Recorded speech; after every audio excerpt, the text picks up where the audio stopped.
ሰላም ጤና ይስጥልኝ እንደምን አላችሁ? የፋዲል ቲክቶክ ቻናል ቤተሰቦች ሰላም ናችሁ? እንግዲህ አዲስ ሀሳብ ሲመጣ ያው ወደ እናንተ እንመጣለን።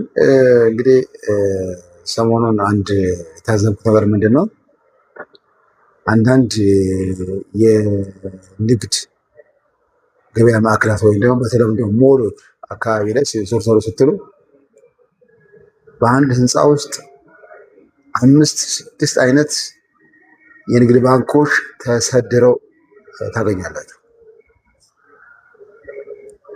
ከነዛ የንግድ ባንኮች መካከል ወይ አንደኛው ነው ደህና ወይ እንቅስቃሴ የምታዩበት ወይ ሁለት፣ ሌሎቹ እምብዛም አይደለም። ወይ ደግሞ አንድ ሀሳብ ጫረብኝ። ምንድነው ሁሉም አክሲዮን ሲያቋቁም ወደ ባንክ ኢንዱስትሪው ብቻ ከሚሮጥ ሌሎች ዘርፎች የሉም ወይ? ሀገርን የሚያሳድጉ ሀገርን የሚያበለጽጉ ዘርፎች የሉም የሚል ጥያቄን እንዳነሳ አድርጎኛል። በእርግጥ እንደምታውቁት ኢትዮጵያ ውስጥ ከ35 በላይ በመንግስትና በግል የሚተዳደሩ ንግድ ባንኮች እንዳሉ ይታወቃሉ።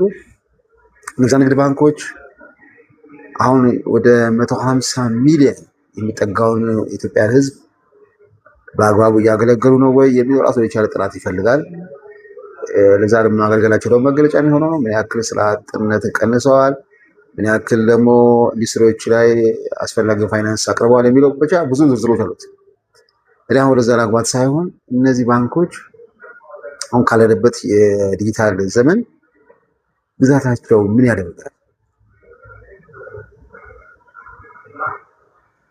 ከብዛታቸው ይልቅ ግን በጥራት 3 ወይ 4 ባንኮች አይበቁም። እንዲዋሃዱ ቢደረግስ ምን ጉዳት አለው? ይህን በተመለከተ በእርግጥ ራሱ የቻለ ጥናት ሊፈልግ ይችላል። ግን እኔ በራሴ ምልከታ የባንኮቹ መብዛት በጣም ትክክል ነው ብዬ አላስብም።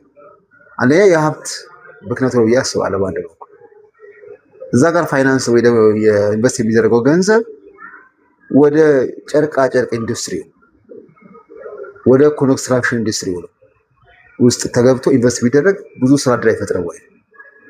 እዛ አካባቢ ያለውን ችግር አይፈታም ወይ? እንደዚህ አይነት ምልከታ ለምንድን ነው ያመጣ የሚል ነገር ብዙ ጊዜ አስባለሁ። ብዙ ጊዜ ባንክ በእርግጥ ኢትዮጵያ ውስጥ በአክሲዮን ተደራጅቶ ባንክ መክፈት ቀለል ያለ እንደ ካሽ ካው ይሉታል አንዳንድ ሰዎች። ያው ላምን ያው ወተቷን እንደማለባ ነው። ምክንያቱም ብዙ ድካም የለውም።